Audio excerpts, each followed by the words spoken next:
The first thing I noticed that evening wasn't the chandelier or the imported china, it was the way their laughter tasted like poison disguised as perfume.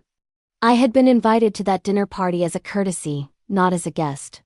My boss, Farah Malik, liked collecting underdogs to show her generosity in front of richer friends. I was her latest project, the girl who'd risen from a one-room flat to managing her company's digital campaigns. She loved that story, especially when she could tell it like I owed her everything. The party was at her mansion outside Karachi. A crowd of businessmen, influencers, and their curated spouses floated through the marble living room sipping wine that cost more than my month's rent. I wore a pale blue dress I'd stitched myself because every boutique I visited felt like robbery. I thought I looked elegant until I caught one guest whispering, "She's adorable." Like staff dressed up for the photos. I smiled anyway because that's what polite poverty does, it performs composure. Dinner was served at a long table glittering with silverware. I sat at the far end, across from Farah's son, Ayan, whose watch could pay a semester's tuition. He smirked every time I spoke, as if my accent amused him.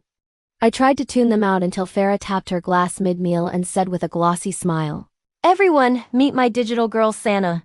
She's brilliant online but still learning how to live offline." The room chuckled. My face burned, but I held my fork steady. Then she added, "Tell them how little you started with. Remember that funny story about using second-hand phones for campaigns?" I froze. I could feel 20 eyes dissecting me for sport. My voice caught somewhere between pride and humiliation. I managed to whisper something lighthearted, but she interrupted, laughing. She even ate plain rice for 2 months to buy her first laptop. Isn't that inspiring? The table roared with laughter. Ayan raised his glass and said, "Cheers to charity talent." That was the exact moment my patience cracked. I smiled politely, but something inside me turned to ice. I decided they would remember this night for reasons they didn't expect. I waited until dessert, until their arrogance softened under champagne and self-importance. Before excusing myself, I stepped into the hallway where the Wi-Fi router blinked behind a flower vase. Using my company access, I connected remotely to the marketing dashboard, projected for launch next morning, the one Farah bragged about funding herself. Except every metric, every creative, every ad placement had my name on it. I'd built the entire campaign. She'd claimed as hers. For weeks I'd been collecting the email threads and invoices proving she'd stolen credit for my work to impress investors at that very table. I'd planned to confront her privately after resignation. But humiliation changes the timeline. While guests lingered over dessert, I sent a pre-scheduled email from my phone to every client and investor present, complete with attachments showing campaign authorship and Farah Malik's signature on false reimbursement forms. The subject line read, "Clarification regarding agency projects." Then I returned calmly to my seat, just in time for speeches. 15 minutes later, phones began buzzing around the table. One investor looked up from his screen, expression gone flat. Another frowned at Farah. Within seconds, the entire room changed temperature. Farah's smile faltered as she read the email on her tablet. Quiet spread faster than rumor. Her husband leaned over, whispering furiously. Ayan's jaw slipped open. I sat there still, serene, tracing the rim of my glass. She tried to speak something about misunderstanding, but the investors were already rising from their chairs, murmuring about internal investigations.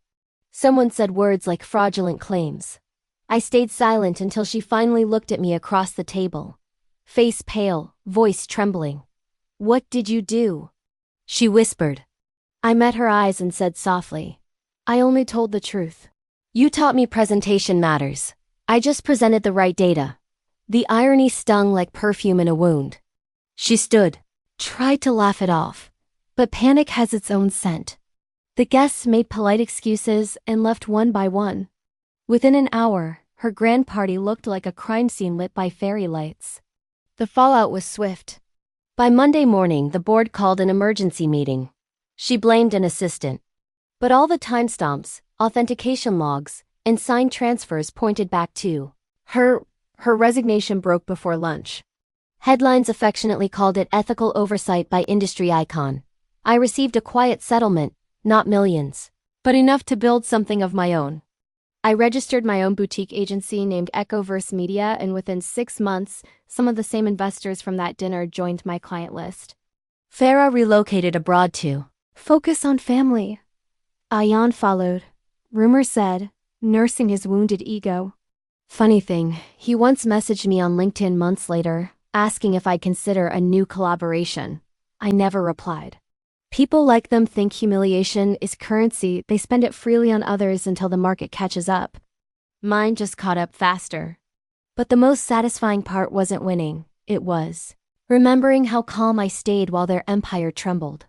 That calm was earned over years of small humiliations I'd survived quietly. Reusing dresses, skipping meals, smiling at disrespect. So when the moment came, I didn't explode. I simply executed. Because power isn't loud, it's precise. Months later, at another event, one of those same guests approached me and said, "You handled yourself like a queen that night." I smiled and said, "You just never noticed the crown before. That's the truth about dignity, it doesn't announce itself. It just waits for silence." So if you've ever sat at a table where you were spoken to like you didn't belong, remember this. Don't fight for their approval. Build something so solid that one quiet move from you can change every chair around that table. There is no revenge sweeter than competence revealed at the perfect time. I learned that on a glittering night filled with laughter that wasn't meant for me, but ended with silence that was entirely mine. If you enjoyed my story, please like and subscribe. And remember, never let someone seat you for decoration when you were born to redesign the whole table.